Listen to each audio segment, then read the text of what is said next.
Red red ಈ ಕಡೆ ಬನ್ನಿ ಮತ್ತೆ ಬನ್ನಿ ಮೇಡಮ್.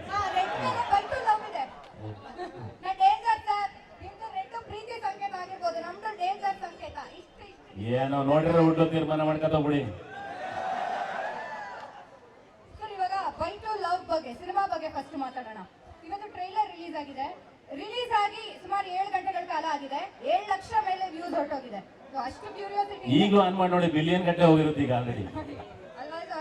ಹೇಗೆ ಅದು ಕ್ಯೂರಿಯಾಸಿಟಿ ಅಂತ ಏನಿರ್ಬೋದು ಸಿನಿಮಾದಲ್ಲಿ ಅಂತ ಜನ ಅನ್ಕೊಳ್ತಿದ್ದಾರೆ ಅಂತ ನಿಮ್ಗೆ ಅನ್ನಿಸ್ತಾ ಇದೆ? ಈಗ ನಮ್ಮ ಸಾಹೇಬ್ರವರು ಬಂದಿದ್ರು ಮೊದಲೇ, ಟೀ ಶರ್ಟ್ ಸೈಜು ನೋಡ್ದಲ್ಲಿ ಯಾಕೆ ತಗೊಂಡು ಹೋಗ್ಬಿಟ್ರು ಸುಮ್ಮನೆ. ಅವ್ರಿಗೊಂದು ಕಲ್ಪನೆ ಇರುತ್ತೆ. ಈಗ ಸಿನಿಮಾ ಬೈ ಟು ಲವ್ ಅಂತಂದಾಗ, ಮಗು ಇದೆ ಅಂತಂದಾಗ ಅವ್ರದ್ದೊಂದು ಕಲ್ಪನೆ ಇರುತ್ತೆ. ಅನ್ಕೊಂಡಿರೋ ಎಲ್ಲರಲ್ಲೂ ಬೇರೆ ಬೇರೆ ಕಲ್ಪನೆಗಳಿದೆ. ಅದನ್ನ ಮೀರಿ ಒಬ್ಬ ನಿರ್ದೇಶಕ ಒಂದು ಅದ್ಭುತವಾದ ಕಥೆಯನ್ನ, ಚಿತ್ರಕಥೆಯನ್ನ ಎಣೆದು ಒಂದು ಅದ್ಭುತವಾದ ಕಥೆನ ಮಾಡಿರ್ತಾರೆ. ಸೊ ಅದನ್ನ ಥಿಯೇಟರ್ಗೆ ಹೋಗಿ ನೋಡಿದಾಗಲೇ ಗೊತ್ತಾಗೋದು. ಸೊ ಬೈ ಟು ಲವ್ ಅಂದ್ರೆ ಅದರಲ್ಲೇ ಲವ್ ಇದೆ, ಟೈಟಲ್ಲೇ ಲವ್ ಇದೆ. ಸೊ ಪ್ರತಿಯೊಬ್ಬ ಕನ್ನಡಿಗರು ಕೂಡ ಥಿಯೇಟರ್ಗೆ ಹೋಗಿ ಸಿನಿಮಾ ನೋಡಿದಾಗ ಈ ಸಿನಿಮಾನ ಪ್ರೀತಿಸ್ತಾರೆ ಅನ್ನೋ ನಂಬಿಕೆ ಕೂಡ ನಮ್ಗಿದೆ. ಸಾಕಷ್ಟು ಕಾಮಿಡಿ ಪಾತ್ರಗಳಲ್ಲಿ ನೀವು ಈಗ ಆಲ್ರೆಡಿ ಅನೇಕ ಚಿತ್ರಗಳಲ್ಲಿ ನಟಿಸಿದ್ದೀರಿ.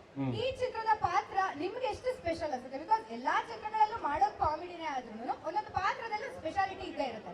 ಈ ಚಿತ್ರದಲ್ಲಿ ಏನಿದೆ ನಿಮ್ಮ ಪಾತ್ರ? ಈ ಚಿತ್ರದಲ್ಲಿ ನನ್ನನ್ನು ವಿಶೇಷವಾಗಿ ತೋರಿಸಿದ್ದಾರೆ ಸಂತೋಷ್ ಅವರು. ಅಂದ್ರೆ ಒಂದು ವಿಶೇಷ ಅಂದ್ರೆ ಹೋಗೋಣ ಬಟ್ಟೆ ಹಾಕೊಂಡಿರ್ತೀನಿ, ಏನೋ ಹೇಳಕ್ ಹೋದ. ರೆಡ್ ಅಲ್ಲ ಮಾಮೂಲಿ. ಏನೋ ನೀವು ಒಂಚೂರು ಹತ್ರದಲ್ಲಿ ಇದ್ದೀರಿ. ನೀವು ಅಂಟ್ಕೊಳ್ಳಿ ಎಷ್ಟು ಬೇಕಾದ್ರೆ. ಓ, ಇವ್ರ ಮನಸ್ಸಿನ ಆಸೆ ಹೇಳ್ತಿದ್ದೀರಾ?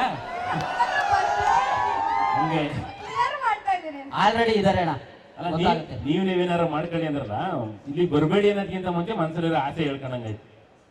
ಸೊ ಈ ಸಿನಿಮಾದಲ್ಲಿ ಮೊದಲನೇ ಬಾರಿಗೆ ನಾನು ಒಂದು ಟೆಕ್ಕಿ ಪಾತ್ರನ ಮಾಡಿದ್ದೀನಿ. ಒಂದು ಟೀಮ್ ಮೆಂಬರ್ ಆಗಿರ್ತೀನಿ.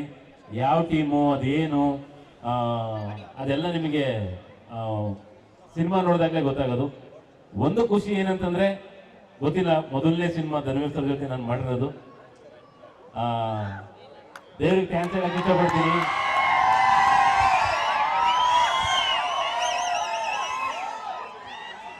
ಅಲ್ಲ ಕಣ್ರಪ್ಪ, ಹೀರೇನ್ ಬಂದ್ಕೊಳ್ಳೆ ಇಷ್ಟೊಂದೆಲ್ಲ ವಿಷಲ್ ಹೊಡಿಬೇಕಂಡ್ರ ನೀವೇನ್ರ? ಹಾ, ಜೋಡ್ಸಿಲ್ಲಲ್ವಾ? ನಾನ್ ಮಾತಾಡ್ಬೇಕಾದ್ರೆ ಬರ್ಬೇಕಿತ್ತ? ಈಗ ನಮ್ಮ ಮಾತು ಯಾರು ಕೇಳ್ತಾರೆ? ಈಗ ಎಲ್ಲರೂ ಅದನ್ನ ನೋಡೋದ್ರಲ್ಲೇ ಬಿಸಿ ಆಗಿದ್ದಾರೆ. ಎನಿವೇ, ನಮ್ಮ ಕಡೆಯಿಂದ ಬೈ ಟು ಲವ್ ಚಿತ್ರದ ಟ್ರೈಲರ್ ಲಾಂಚ್ಗೆ ಪ್ರೀತಿಯ ಸ್ವಾಗತ. ನಮ್ಮ ಪ್ರೀತಿಯ ಶ್ರೀಲೀಲಾ ಅವರಿಗೆ, ಎಲ್ಲರ ಪ್ರೀತಿಯ ಶ್ರೀಲೀಲಾ ಅವರಿಗೆ. ಅಂದ್ರೆ ಈಗ ಹೇಳ್ತಾ ಇದ್ದೆ ನಾನು, ಧನ್ವೀರ್ ಸರ್ ಜೊತೆ ಮೊದಲನೇ ಸಿನಿಮಾ. ಗೊತ್ತಿಲ್ಲ, ದೇವರಿಗೆ ಥ್ಯಾಂಕ್ಸ್ ಹೇಳಕ್ ಇಷ್ಟಪಡ್ತೀನಿ. ಅವ್ರು ನನ್ನ ಬ್ರದರ್, ಅಂದ್ರೆ ಅಣ್ಣ ತಮ್ಮಂದಿರೋ ತಕ್ಷಣ ದಾಯದೆಗಳಾಗ್ಬಿಡ್ತಾರೆ. ನಿಜವಾಗ್ಲೂ ಉಳ್ಕೊಳ್ಳೋದು ಸ್ನೇಹ. ಒಬ್ಬ ಒಳ್ಳೆ ಸ್ನೇಹಿತರನ್ನ ನನಗೆ ದೇವ್ರು ಕೊಟ್ಟಿದ್ದಾರೆ ಅಂತ ನಿಮ್ಮೆಲ್ಲರ ಮುಂದೆ ನಿಜವಾಗ್ಲೂ ತುಂಬಾ ಪ್ರೀತಿಯಿಂದ ಹೇಳ್ತೀನಿ. ಆ ಪ್ರೀತಿ ನನಗೆ ಕೊಟ್ಟಿದ್ದಾರೆ, ಥ್ಯಾಂಕ್ ಯು. ಇನ್ನ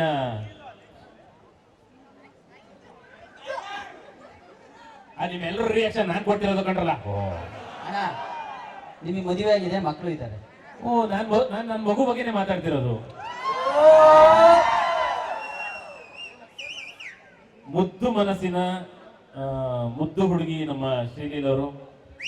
ಅವ್ರ ಜೊತೆ ಎರಡನೇ ಸಿನಿಮಾ, ಕಿಸ್ ಸಿನಿಮಾದಲ್ಲಿ ಆಕ್ಟ್ ಮಾಡಿದೆ ಜೊತೆನಲ್ಲಿ. ಈಗ ಮತ್ತೆ by two love, love kiss ಎಲ್ಲ ಒಂದೇ ತರ ಆಯ್ತವೆ. ಬಟ್ ಒಂದು ಒಳ್ಳೆ ಪಾತ್ರ, ಒಂದು ಒಳ್ಳೆ ಸಿನಿಮಾ. ನಾನು ಕೂಡ ಥಿಯೇಟರ್ ನೋಡಕ್ ಕಾಯ್ತಾ ಇದ್ದೀನಿ. ಪ್ರೇಮಿಗಳೆಲ್ಲ 14ನೇ ತಾರೀಕಿಂದ ಒಂದು 4 ದಿನ ಬಿಸಿ ಇರ್ತಾರೆ ಅಂತ ಹೇಳ್ಬಿಟ್ಟು 18ನೇ ತಾರೀಕು ರಿಲೀಸ್ ಮಾಡ್ತಿದೀವಿ ಸಿನಿಮಾನ. ಸೊ ದಯವಿಟ್ಟು ಎಲ್ಲರೂ ಕೂಡ ಬಂದು ನಮ್ಮ ಸಿನಿಮಾನ, ಕನ್ನಡ ಸಿನಿಮಾನ ಥಿಯೇಟ್ರಲ್ಲೇ ನೋಡಿ ಅಂತ ಕೇಳಕ್ ಇಷ್ಟಪಡ್ತೀನಿ.